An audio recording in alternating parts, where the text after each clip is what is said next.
Hello, good morning dear students. बेटा, हमने अपना chapter number 2 component of food start कर रखा था। उसका पहले एक वीडियो मैं बना चुकी हूँ। आज इसमें हमें करना है बैलेंस डाइट और डेफिशिएंसी डिजीज़। ओनली 2 ही टॉपिक हमारे बचे हैं इसमें। बैलेंस डाइट क्या होती है और उन डेफिशिएंसी डिजीज इन न्यूट्रिएंट्स की कमी से होने वाले रोग कौन कौन से होते हैं, तो ये सब हमें आज इस वीडियो में देखना है। सो स्टार्ट करते हैं chapter balance diet. Balance diet होती क्या है? ठीक है, balance diet the diet which contain adequate amount of all the nutrients such as carbohydrate, fat, proteins, vitamins,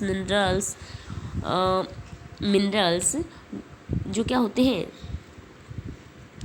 किसके लिए?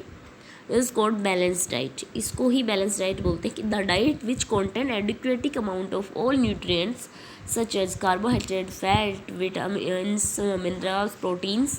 ये क्या होने चाहिए? सारे sufficient for the normal growth and development of the body. शरीर की जो है उचित जो वृद्धि और विकास के लिए एक डाइट में सारे न्यूट्रिएंट्स अच्छे से मौजूद होने चाहिए। उसी को बोलते हैं हम क्या? Balance diet. लेकिन देखो बेटा, no single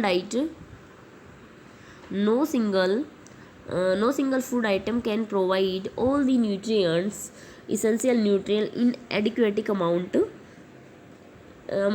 so in order to make a balanced diet। इसीलिए एक बैलेंस डाइट बनाने की ज़रूरत होती है कि कोई भी एक फूड आइटम है उसमें सारे न्यूट्रिएंट्स प्रॉपर अमाउंट में नहीं हो सकते। We should include a number of different food items in our diet daily meals which taken together provide us all the nutrient in adequate amount. इसीलिए हमें अपनी डाइट में वो सारे फूड आइटम्स को शामिल करना होता है जिनमें कि हमारे सारे न्यूट्रिएंट्स की पूर्ति हो सके। जैसे we should also drink sufficient water and eat roughage containing food. हमें उचित मात्रा में पानी भी पीना चाहिए और रफेज को भी अपनी डाइट में शामिल करना चाहिए। ओके, फिर देखिए बेटा, ए balance diet should contain enough food items from each of the following groups. जैसे कि किस किस ग्रुप्स में डिवाइड किया गया है? सीरियल्स, जितने भी अनाज हो गए वो, wheat, rice, potato, sugar etcetera. Next आता है बटर, फैट समझ लो आप, घी, ऑयल एंड ये फैट हो गए। पल्सेस, दालें, वेजिटेबल्स एंड फ्रूट्स और वाटर। ये आपकी बैलेंस डाइट का एक चार्ट सा हो गया कि ये सारी चीज़ें हम अपनी बैलेंस डाइट में शामिल करते हैं। ए balance diet is not the same for the all groups over occupation. सभी के लिए, सभी व्यवसाय करने वालों के लिए, सभी लोगों के लिए बैलेंस डाइट्स एक जैसी नहीं हो सकती। तो balanced diet depends on the age of the person and also the occupation of the person. ठीक है, वो किस पे? उसकी एज पे भी डिपेंड करेगी और वो किस प्रकार का व्यवसाय वो व्यक्ति करता है उस पर भी डिपेंड करेगी। तो हम देख लेते हैं कि किस किस पे हमारी बैलेंस डाइट डिपेंड करती है। वो देखिए बेटा, फर्स्ट है depend of diet on age पे डिपेंड करती है। जैसे कि एक जो है a child and a grown up man are different age, so the balance diet of the child and different from the grown up peoples. जैसे कि एक वयस्क व्यक्ति और एक जो बढ़ रहा हुआ वयस्क होता हुआ बच्चा है उसके डाइट में डिफरेंस होता है। क्यों? क्योंकि जब वो बच्चा है उसकी तो बोन्स वगैरह का फॉर्मेशन हो रही होती है, इसलिए बेटा उसको प्रॉपर अमाउंट में उसको क्या चाहिए? बॉडी बिल्डिंग फूड्स अधिक चाहिए। इसीलिए उसकी डाइट में क्या होना चाहिए? प्रोटीन अधिक मात्रा में होना चाहिए। नेक्स्ट है अपना dependence of diet on occupation. व्यवसाय पे भी निर्भर करता है कि व्यक्ति किस प्रकार का काम करता है। जैसे कोई फिजिकल हार्डवर्क करता है उसके लिए उसकी डाइट अलग होगी। और तो ये है कि ऑक्यूपेशन पे किस प्रकार डिपेंड करता है। The balance diet of A man doing hard physical work is different from another man doing normal work. एक नॉर्मल वर्क करने वाले व्यक्ति से एक जो हार्ड वर्क करने वाला व्यक्ति है उसकी बैलेंस डाइट अलग होगी। A man doing hard physical work like a labour over carpenter needs more carbohydrate in his diet than another man doing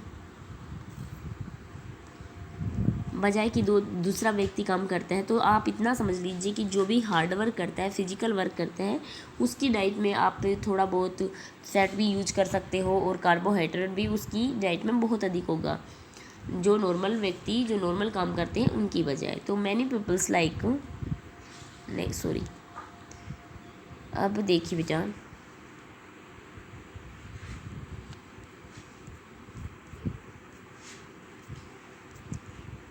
अच्छे याद है।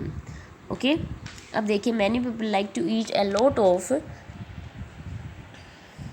Fat rich foods such as fried foods, samosa, tikki, puri, pakora आदि।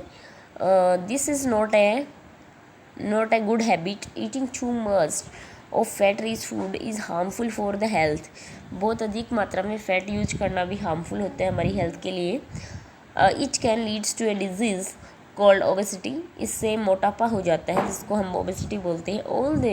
All of us should eat a balance diet to remain healthy. सभी को स्वच्छ रहने के लिए क्या करना चाहिए? बैलेंस डाइट यूज करनी चाहिए। फिर आते हैं next, avoid wasteful pre cooking and cooking practice. जो है आपकी वेस्टफुल प्री कुकिंग है उसको अवॉइड करना चाहिए। जैसे most of the raw food material are not fit for the eating. जैसे कुछ होते हैं कच्चे जो मटेरियल्स हैं खाने के लिए वो नहीं होते अच्छे नहीं होते हैं हमारे लिए। The raw food materials are washed, peeled, cut and cooked to make them fit for the eating. Some of the nutrients present in food material are however lost during the pre-cooking and cooking practice. जब हम पकाने के लिए उसको तैयार करते हैं उसी में कुछ जो हमारे न्यूट्रिएंट्स हैं वो गायब हो जाते हैं। विच शुड बी अवॉइडेड, उनको अवॉइड करना चाहिए। This will became more clear from the following discussion. नीचे जो डिस्कशन बता रखा है इससे आपको ये बात और भी क्लियर हो जाएगी। The various wasteful pre cooking practice which leads to the loss of nutrients. जैसे है repeated washing of rice and pulses. जैसे बार बार आप चावल और दाल है उसको अगर बार बार वॉश करोगे तो उससे भी क्या होगा? उसके न्यूट्रिएंट्स जो वाटर के साथ हैं वो वॉश हो जाएंगे। Washing of fruits and vegetables after they have been peeled और कट। जो फ्रूट्स वगैरह हैं उसको कट करने के बाद वॉश कभी नहीं करना चाहिए। Taking of thick peels from fruits and vegetables. Okay, washing of the food material before eating raw over cooking is useful because the removes dust, harmful germs and chemicals etcetera. खाने से पहले जो है fruits वगैरह को अच्छे से साफ़ करना चाहिए कि उस पर जो डस्ट वगैरह केमिकल्स वगैरह लगे हुए हैं वो अच्छे से वॉश हो जाएं। अब है आपका sticking to their surface but repeated washing of the food material is harmful. लेकिन बार बार किसी भी फूड मटेरियल को वॉश करना गलत होता है। Repeated washing of the rice and pulses removes the vitamins and some of the minerals from them. तो यही सब था इसमें। आगे देखो बेटा, the skin of the most fruits. ज़्यादातर जो फ्रूट्स होते हैं उनकी स्किन, फ्रूट्स और vegetables contain vitamins and minerals.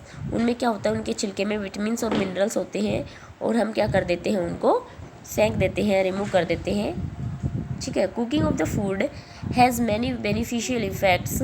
Cooking improve the taste. Cooking अच्छी होती है किसी भी जो है फूड आइटम की जो है वैल्यूज़ बढ़ा देती है, न्यूट्रिशंस वैल्यू भी बढ़ा देती है, उसका टेस्ट भी इम्प्रूव हो जाता है। At the same time cooking of the food also lead to the loss of nutrients. और कुछ न्यूट्रिएंट्स का लॉस भी हो जाता है। Cooking of the food at high temperature, the various wasteful cooking practice which leads to the loss of nutrients. जैसे कि आप हाई जो टेम्परेचर है उस पर कुक करते हो, उस पर पकाते हो। Throwing away water in which food is first boiled. ठीक है। Vitamin C gets destroy easily by heat during cooking. जब आप पकाते हो तो विटामिन जो सी है वो आपका ईजिली डेस्ट्रॉय हो जाता है, समाप्त हो जाता है। We should therefore include some fresh fruits and raw in our diet to get the required vitamin C. इसीलिए हमारी डाइट में हमें विटामिन सी के लिए कुछ सलाद वगैरह यूज करना चाहिए जिससे कि विटामिन सी भी हमारे डाइट में प्रॉपर रूप से आता रहे। तो ये तो थी बेटा बैलेंस डाइट। इसके बाद आप देखिए डिफिशियंसी डिजीज, इनसे होने वाले रोग कौन कौन से होते हैं? न्यूट्रिएंट्स की कमी से होने वाले रोग। तो इसके लिए है we have just learn that the essential food nutrients required for our body are carbohydrate, fat, proteins, vitamins and minerals. If any one of the any one of these nutrients is less quantity than required, जितनी भी आवश्यकता होती है उससे कम मात्रा में अगर भी कोई भी न्यूट्रिएंट्स प्रेजेंट है हमारे डाइट में, तो क्या होगा, sorry, although from our diet over a long period of time, अगर लंबे समय से कोई भी न्यूट्रिएंट्स हमारे डाइट में एब्सेंट है, it can causes A disease, तो इससे कोई भी रोग हो सकता है. फिर आगे देखो बेटा, a disease which arise due to the lack of nutrients in our diet over a long period of time is called deficiency disease. Deficiency disease उनको बोलते हैं कि लंबे समय से हमारे डाइट में किसी एक पर्टिकुलर जो न्यूट्रिएंट्स है उसकी कमी अगर हो जाती है तो. अब हम देखते हैं protein deficiency disease. Protein deficiency disease में 2 डिजीज़ आती हैं. कौन कौन सी? क्वाशियरकोर एंड जो आपकी क्वाशियरकोर और मेरेस्मस डिजीज़ हैं वो आती हैं दोनों. इसमें देखो बेटा होता क्या है, सबसे पहले हम देख लेते हैं the deficiency of protein in the diet of small children causes a disease known as kwashiorkor. Kwashiorkor एक छोटे बच्चों में होने वाली बीमारी है जो क्या होती है कि प्रोटीन की अगर उनकी डाइट में कमी हो जाती है तो उनमें एक डिजीज हो जाती है. इसमें क्या होता है, kwashiorkor disease occurs in children of 1 to 5 years age. 1 से लेकर 5 वर्ष की जो उम्र के बच्चे होते हैं उनमें ये डिजीज होती है. Kwashiorkor develops when a mother stop feeding her child with breast milk due to the birth of another baby too soon. जल्दी ही दूसरा बच्चा हो जाने के कारण अगर माता अपने जो फर्स्ट बेबी को अगर मिल्क फीडिंग करवाना बंद कर देती है तो ये डिजीज उनमें हो जाती है, उनमें प्रोटीन की क्या आ जाती है, कमी आ जाती है. The main symptoms of the protein deficiency in the children, तो मेन सिम्टम्स कौन कौन से होते हैं? The hair of the child change colour and becomes red, बच्चे के बालों का कलर चेंज हो जाएगा. The skin of child cracks and becomes scaly, उसकी जो स्किन है वो रफ हो जाएगी. थर्ड आता है the stomach of the child becomes swollen and blocks out, बच्चे का पेट है उसमें स्वेलिंग आ जाएगी, उसका पेट बाहर निकलेगा. स्वेलिंग ऑफ द फेस, मुंह पे सोजन आ जाएगा. Feet also take place. Okay, फिर नेक्स्ट है the child has stunted growth, slow growth. The child has reduced resistance of infections. The child becomes weak and okay. Next है अपना protein and carbohydrate deficiency disease. Next है बेटा protein और carbohydrate दोनों से मिला के कौन कौन सी डिजीज होती है, तो मैंने आपको ऊपर ही बता दिया था. जो मेरेस्मस है वो भी क्या है, एक प्रोटीन डिफिशियंसी डिजीज है.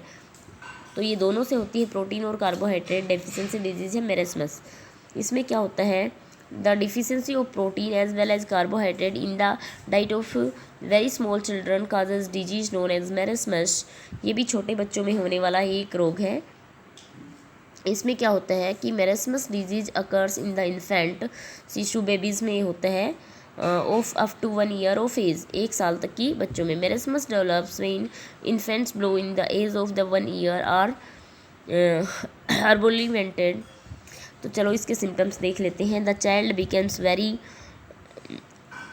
लेन एंड थिन, बच्चा बहुत ही दुबला पतला हो जाता है. The child has reduced in the skin and bones, उसकी जो हड्डियां हैं वो कमज़ोर हो जाती हैं जिनको बोलते हैं अस्थिभंगुरता.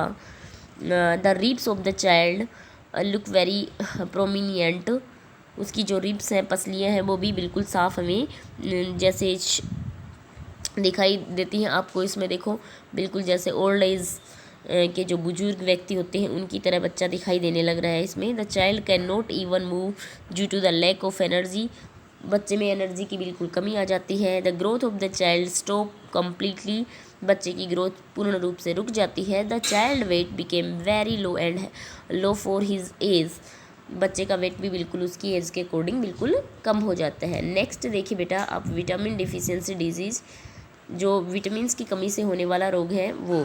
तो इन सब को आप देख लेंगे, वीडियो थोड़ा बड़ा हो जाएगा. तो अब मैं बता देती हूँ आपको ब्रीफली. विटामिन ए की कमी से जो आपका होता है बेरी रोग होता है विटामिन B1 की कमी से। ऐसे ही आप विटामिन सी की कमी से स्कर्वी होता है, विटामिन डी की कमी से रिकेट्स होता है, अस्थि भंगुरता हो जाती है। नेक्स्ट देखते हैं मिनरल डिफिशियंसी डिजीज़। इसमें कैल्शियम की कमी से कौन सा होता है, फास्फोरस की कमी से कौन सा होता है, आयोडीन की कमी से, जैसे 1 मिनट, आयोडीन की कमी से जैसे इसमें दिखा रखा है, इसमें थायराइड की प्रॉब्लम आ जाती है, ये महिला का पिक्चर दिखा रखा है। इसी तरह से आयरन डिफिशियंसी डिजीज़ भी आपको देख लेनी है।